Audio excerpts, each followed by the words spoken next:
라는 질문을 하십니다. 저는 당연히 A7C2를 남깁니다. 하지만 알파 6700을 제가 추천드린 이유는 A6700에 대해서 완벽히 대체할 수는 없습니다. 좀 더 화소가 큰 녀석과 그다음 화소가 작은 녀석의 차이도 있는데 정말 이제 킬러 질문 하나만 더 드립니다.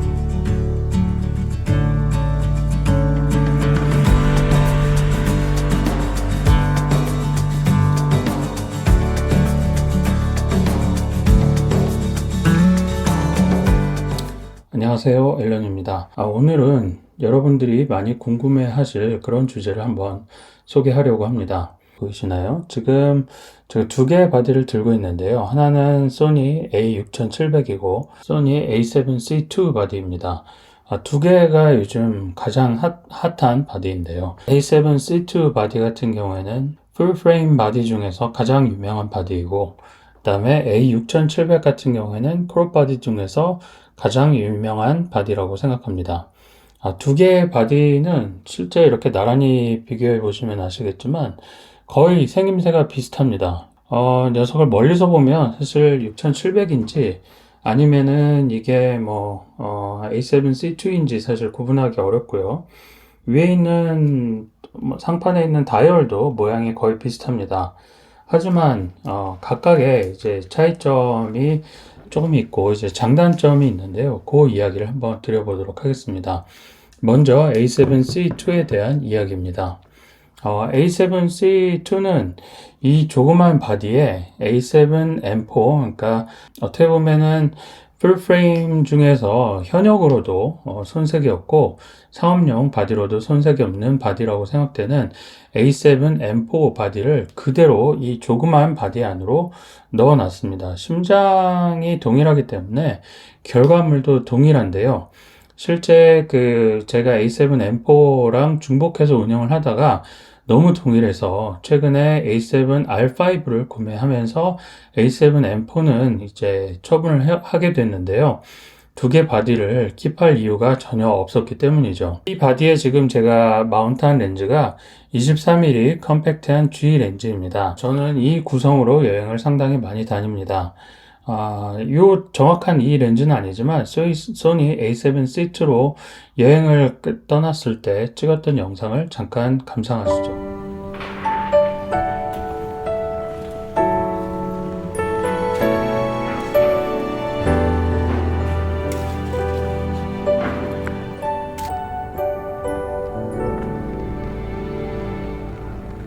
한겨울밤 동안 시간을 보내 차가운 바람은 숨은 것 같아요. 하루 종일 놀다 지친 아이들은 꿈의 그림 잘 밟고 있어요. 그러나 난 지금 멀리서 오는 한 손님을 기다렸죠.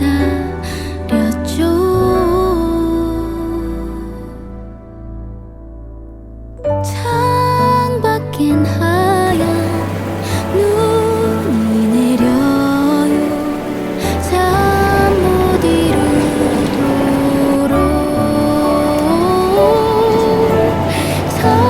선노는 길 위로 소복이 쌓이죠.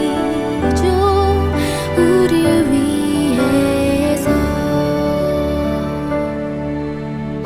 외로운 사람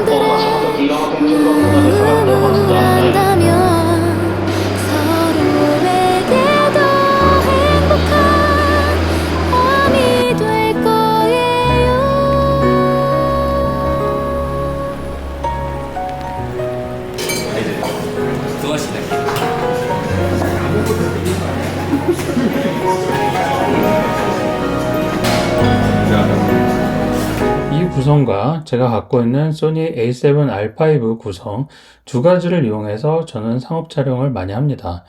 투바디를 이용해서 영상을 찍고 동일한 설정으로 이제 컬러 그레이딩을 하게 되면은 렌즈도 동일한 구성으로 사용하고, 하나는 조금 광각의 렌즈를 사용하고 또 하나는 50mm를 보통 사용하는데요. 그렇게 해서 투캠의 구성을 자연스럽게 표현하게 되면은 영상이 좀 더 재미있고 그 다음에 퀄리티도 희생하지 않아서 참 좋습니다. 이 조그만 바디이기 때문에 종종 혹시 과열되지 않느냐 이런 이야기를 많이 하시는데요. 저는 유튜브 영상을 찍을 때 맥스 길어야 15분 정도를 찍거든요. 그런 영상을 제 클라이언트 영상을 찍을 때도 4회를 한꺼번에 촬영을 합니다. 그러면 1시간 조금 넘게 촬영하게 되는데요. 물론 이제 촬영이 끝날 때마다 영상을 정지하고 그렇게 이제 찍게 되겠죠. 15분 정도 찍으면은 중간에 실수하는 거를 그대로 뭐 다시 리테이크 할 때마다 영상을 끄지 않고 촬영하기 때문에 대충 20여 분 정도를 촬영하게 됩니다. 그 길이로 1시간 정도 4편, 1시간 좀 넘게 4편을 촬영할 때에도 얘가 뜨거워지긴 하지만 한 번도 발열 때문에 꺼진 현상은 경험한 적이 없습니다. 물론 그때의 팁은 얘를 반드시 이 플립 스크린이죠. 이 스크린, LCD 스크린을 이렇게 펼쳐놓고 촬영해야 된다는 점입니다. 주로 발열이 생기는 부위가 이 뒷면에 이 부위이기 때문에 이 부위만 조심하면 발열 문제는 전혀 걱정하지 않고 촬영할 수 있습니다. 연속 촬영으로도 제가 50분까지 촬영해 봤는데요. 그래도 바디는 매우 뜨거워졌지만 얘가 저절로 꺼진 적은 한 번도 없습니다. 연속 촬영인 경우에는 4K 24프레임, 24프레임으로 촬영을 했고, 그 다음에 제가 짧게 찍을 때는 뭐 15분까지 촬영할 때에도 4K 60프레임으로 1시간 넘게 촬영을 해도 발열 때문에 스스로 꺼진 적이 없기 때문에 그런 부분은 영상에서도 걱정할 필요가 없습니다. 그렇다 보니까 소니 a7R5랑 지금 이제 제가 촬영을 하고 있는데요. 이 녀석 두 개만 있으면 상업 촬영하는데 크게 어려움이 없다라는 생각을 합니다. 그럼에도 불구하고 제가 A6700을 다시 이제 기추한 이유가 딱 두 가지가 있는데요. 하나는 그 현장에서 혹시라도 생길 그런 그 불상사, 뭐 바디가 하나 죽을 수도 있잖아요. 그럴 때 얘를 백업하려고 제 3의 바디를 하나 더 들고 다니는 이유도 있지만, 또 하나는 이 소니 a7C2의 이제 저는 가장 큰 단점이라고 생각하는데요. 이게 그립감이 좀 안 좋습니다. 그립감이 이게 또 비교가 되시려는지 잘 모르겠는데, 소니 a7C2는 6700에 비해서 6700은 그립이 되게 깊습니다. 그래서 손을 굉장히 깊게 넣고 한 손으로 얘를 쥐고 이렇게 들고 다니기에도 너무 좋은데, 소니 a7C2 같은 경우에는 이게 되게 짧습니다. 별로 안 들어가서 이게 렌즈가 지금 작기 때문에 더 그런데 뭔가 손으로 집을 때 되게 조심스럽고, 얘를 한 손으로 이렇게 들고 다니면 좀 약간 부담스럽습니다. 혹시라도 미끄러져서 떨어지지 않을까 뭐 이렇게 걱정할 정도의 수준입니다. 그렇기 때문에 그립감이 좋다는 이유 하나, 그 다음에 이제 백업 목적 하나, 그런 목적으로 이제 구매했는데, 얘가 이제 그래도 크롭 바디이지 않습니까? 그래서 A7C2를 대체할 수 있을까? 이런 생각을 상당히 많이 해봤습니다. 그런 측면에서 A6700에 대해서 고민을 좀 해보자면, 일단은 완벽히 대체할 수는 없습니다. 그 이유는 조금 이따 다시 말씀드려 보기로 하고요. 그럼에도 불구하고 아마 상업 촬영을 하지 않는 사람이라면 완벽히 대체할 수 있을 정도로 활용하실 수 있을 거라고 생각합니다.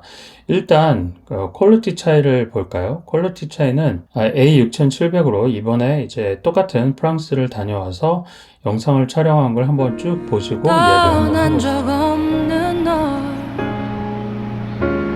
이제야 알게 된 걸 지나간 기억은 풍경으로 남아 바람길 따라 흩어진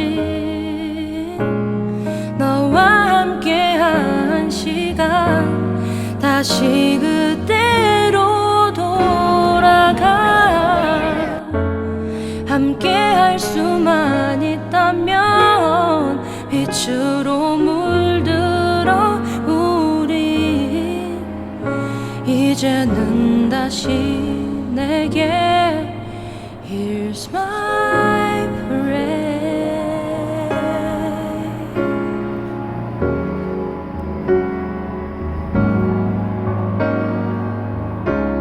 겨울이 가고 네, 어떻게 보셨나요? 저는 영상 측면에서는 찍고 나서 A7C2든 아니면 A7R5든 그 다음에 A6700이든 솔직히 영상은 잘 구분을 못 하겠더라고요.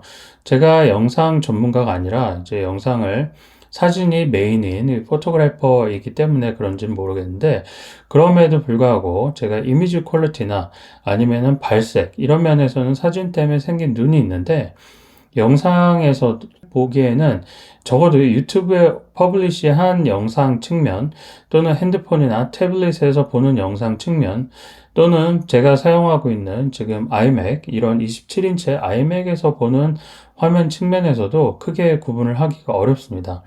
하지만 이 아까 잠깐 단점, 완전히 대체하기 어렵다고 했던 측면에서 치명적인 단점이 하나 있는데요. 치명적인 단점 측면에서는 구분이 됩니다. 그건 뭐냐면 low light condition입니다. 그러니까 완전히 어둠이 내린 뒤에는 A7C2의 풀 프레임과 6700의 그 crop body 센서의 차이를 역시 여실하게 볼 수가 있습니다. 그런데 이 부분도 여러분들이 아마추어라고 또는 취미로 영상을 즐기신다고 하면 전혀 문제될 것이 없는 게 후보정으로 컬러 그레이딩을 하지 않고 그냥 표준 색감을 쓴다라고 하면 이제 영상 측면에서 오토로 맞춰놓고 찍었을 때는 그렇게 크게 구분이 되지 않습니다. 하지만 얘를 이제 컬러 그레이딩을 할 걸 생각하고 Slog3로 촬영을 한다라고 하면 두 개의 차이가 여실히 납니다. 소니 A7C2나 또는 이제 R5 같은 경우에는 비교적 굉장히 low light 컨디션에서도 깨끗한 영상을 만들어주는 반면에 얘 같은 경우에는 이 low light이라는 상황이 티가 납니다. 약간의 노이즈가 좀 끌어오르고 지금 이제 화면에 보여드리는 것처럼 어느 정도 조금 이 뭐라 그럴까요? 노이즈가 좀 끌어오르는 부분이 보이나요? 음식의 외적인 부분을 한번 보시면 그런 노이즈가 보이실 텐데 그런 부분이 약간 눈에 띄기 시작합니다. 물론 둘 다 똑같은 베이스 ISO를 이용해서 촬영을 하더라도 그런 현상이 이제 발생하게 됩니다. 그 외에 사진 측면에서는 거의 차이를 구분하기 어려울 정도로 좋은 사진을 찍어줍니다. 지금 A7C2로 찍은 사진과 제가 A6700으로 찍은 사진을 한번 섞어 보도록 하겠습니다. 창밖엔 하얀 눈이 내려요 잠 못 이루도록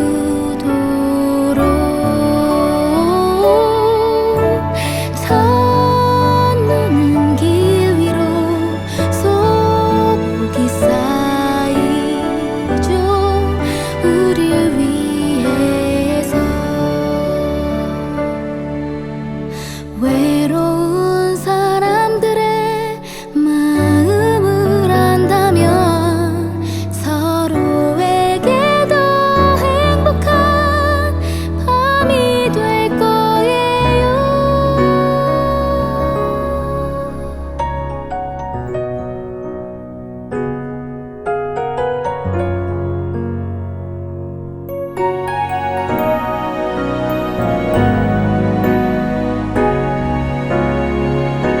빛나는 별들이 두 개의 사진 결과를 놓고 봤을 때 여러분들이 사진의 차이를 구분하실 수 있을런지 잘 모르겠습니다. 적어도 저는 제가 찍었기 때문에 알긴 알지만 이걸 랜덤하게 섞어 놨을 때는 퀄리티만 놓고 봤을 때는 사진의 차이를 구분하기 어렵다고 생각합니다. 그 부분은 심지어 어둠이 내린 뒤에도 비슷합니다. 물론 소니 A7C2가 어둠이 내린 뒤에 조금 더 깨끗하고 풀프레임이라는 게 그 풀프레임의 장점을 갖고 있다는 게 느껴지지만, 그럼에도 불구하고 얘도 그 부분은 후보정 정도로 노이즈 캔슬레이션을 하면 싹 사라질 정도로 굉장히 깨끗한 사진을 찍어줍니다. 자, 그럼 이제 제가 총평을 한번 이야기를 해드리도록 하겠습니다. A6700, 요거 어떤 사람이 필요할까요? 일단은 A6700은 A7C2를 구매하고 난 다음에 이제 렌즈를 추가하실 때 예산이 너무 부족해서 도저히 이 좋은 렌즈를 내가 하나 더 구매하기 어렵겠다 라고 생각하신다면, 차라리 과감하게 A6700을 구매하신 다음에 G 마스터 렌즈 하나 정도는 좋은 렌즈를 꼭 추가하라고 권장드리고 싶습니다. 저는 A6700의 가장 좋은 G 마스터 렌즈를 이 1635 G 마스터 렌즈라고 생각하는데요. 이 렌즈를 마운트하고 찍으면은 일단 사진 결과 측면에서는 정말 뭐 흠잡을 수 없이 좋은 사진을 얻으실 수가 있고요. 그 다음에 영상에서도 1635 화각이라고 하면은 충분히 넓은, 그러니까 24mm부터 50 풀프레임 환산으로 50mm 화각까지를 여러분들이 즐길 수가 있습니다. 물론 이제 그거보다 더 광각을 사용하고 싶다라고 하신다면 이제 광각 더 이제 넓은 영역의 화각을 구매하시면 되는데, 저는 이제 그거보다 더 광각으로 일반인이 과연 사용할 일이 있을까, 그런 생각이 듭니다. 물론 이제 크롭 바디이기 때문에 또 하나의 장점이 있는데요. 그 하나는 크롭 바디 전용으로 나온 렌즈가 있습니다. 그 렌즈를 구매하신다라고 하면 좀 더 저렴한 금액에 더 넓은 화각을 즐기실 수가 있습니다. 하지만 저라면 이왕 6700을 구매하신다라고 하면 크롭 바디이더라도 퀄리티 희생 없이 좋은 사진을 찍고 싶다라고 하면은 이 G 마스터 렌즈 하나 정도 넣고, 그 다음에 G 렌즈, 그러니까 크롭 전용 렌즈보다는 저는 그냥 일반 풀프레임 렌즈가 좀 더 퀄리티가 좋다라고 생각이 되는데요. 물론 이제 가격도 그만큼 더 비쌉니다. 그런 렌즈를 하나씩 구매하시거나, 또는 정 예산이 모자란다고 하면 G 마스터 렌즈는 하나는 끼고, 그 다음에 이제 크롭 바디 전용의 그런 렌즈를 G 렌즈 같은 걸 하나 구매하신다라고 하면 충분히 사진을 즐길 수 있을 거라고 생각합니다. 마지막으로 이제 저한테 나는 G 마스터 렌즈랑 G 렌즈, 일반 렌즈 뭐 등등 차이를 전혀 모르겠다고 하시는 분이 있는데, 본인이 즐기려고 사진을 찍으시는 거기 때문에 차이를 전혀 못 느끼신다라고 하면은 그냥 그거 쓰시면 됩니다. 저한테 그걸 약간 왜 당신 사진을 봐도 난 차이를 잘 모르겠고 영상의 차이도 난 잘 모르겠다 하면은 그냥 쓰시면 됩니다. 제가 그걸 뭐 아규를 하려고 영상을 만드는 것도 아니고 제 사용 경험을 알려드리려고 하는 거니까, 저는 차이가 느껴지거든요. 명확한 차이가 느껴지고 또 가격 차이도 그 때문에 난다라고 생각을 합니다. 이런 렌즈의 차이는光이라든지 어둠이 내리디라든지 밝고 어둠의 대비가 심한 복잡한 빛의 상황인 경우에 극대화돼서 표현이 됩니다. 그렇기 때문에 일반적인 상황에서는 큰 차이를 못 느끼는 게 당연할 수도 있습니다. 하지만 내가 역광의 사진을 즐겨 찍는다든지, 또는 다양한 실내나 실외 등 다양한 상황에서 사진을 즐겨 찍는다라고 하면 조금 더 좋은 렌즈를 사는 것이 당연히 좀 더 유리할 겁니다. 크롭 바디 알파 6700, A6700이 크롭 바디인데 풀프레임 렌즈를 사용할 수 있느냐, 이런 질문을 생각보다 많이 합니다. 여러분들이 이제 그렇게 물론 생각할 수도 있겠죠. 얘는 크롭 바디니까 크롭 전용 렌즈를 써야 되는 거 아니냐, 이렇게 생각하실 수도 있는데, 한번 보시면은, 자, 크롭 풀프레임 렌즈는 이 크롭 바디에 이 센서 부분 있죠. 센서 부분만큼 잘려서 표현이 되는 겁니다. 그러니까 풀프레임 렌즈인데요. 풀프레임 렌즈는 되게 크거든요. 이 큰 렌즈에 이 센서 부분만큼 잘려서 표현이 되는 겁니다. 그렇기 때문에 렌즈 자체의 외부 이제 가운데 부분을 빼면 나머지는 다 잘린다고 생각하시면 되죠.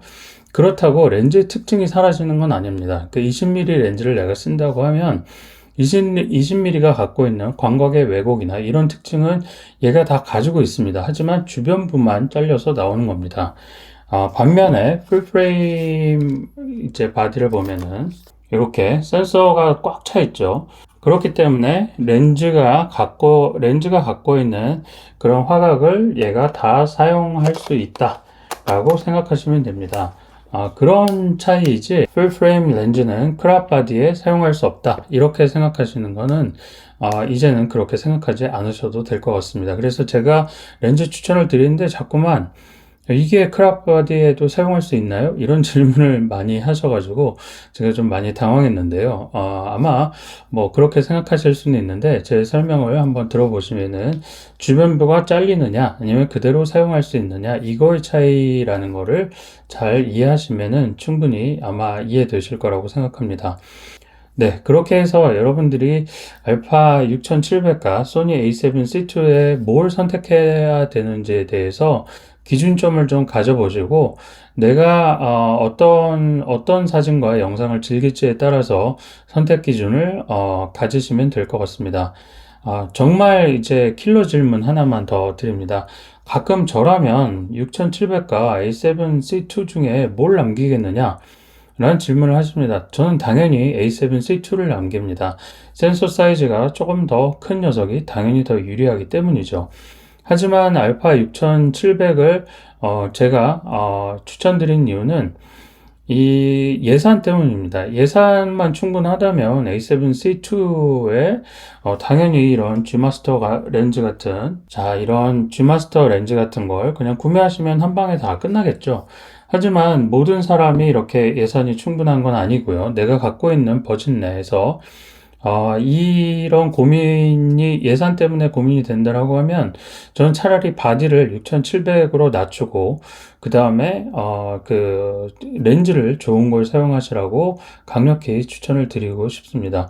물론 이렇게 얘기하면 또 이런 질문을 하시는 분들이 있습니다. 이제 좀 더 화소가 큰 녀석과 그다음에 화소가 작은 녀석의 차이도 있는데 그런 건 얘기를 안 하느냐라고 생각하실 수 있는데 저는 사실 화소는 크게 중요한 팩터가 아니라고 생각합니다. 본인이 크롭을 많이 하시는 분이라면 좀 더 편리할 수는 있습니다. 잘라도 유효한 화소수가 많이 나오기 때문이죠. 하지만 사진을 처음부터 자를 걸 생각하고 찍는 건 저랑은 맞지 않는 사진 스타일인 것 같고요. 찍고 났는데 아쉬워서 자르는 건 충분히 할 수 있는 일이지만 처음에는 내가 원하는 구도를 프레임으로 꽉 차도록 찍는 것이 저한테는 좀 더 맞는 사진 스타일이라고 생각합니다. 네, 이렇게 해서 알파 6700, 그 다음에 소니 a7C2 간의 선택의 기준에 대해서 한번 이야기해 보았습니다. 어떤 카메라를 선택하든 어떻게 활용하느냐에 따라서 큰 차이를 낼 수도 있고 아마 두 개의 차이를 거의 못 느끼실 수도 있다는 점을 다시 한번 강조드리고 싶고 프로페셔널하게 상업 촬영을 하시는 분이나 아니면 진지하게 취미 사진이더라도 거의 프로급으로 사용하시는 분이 아니라면 두 개의 차이는 거의 느끼지 못할 거라는 얘기를 마지막으로 또 한번 강조하면서 이 영상을 마무리 드리도록 하겠습니다. 감사합니다.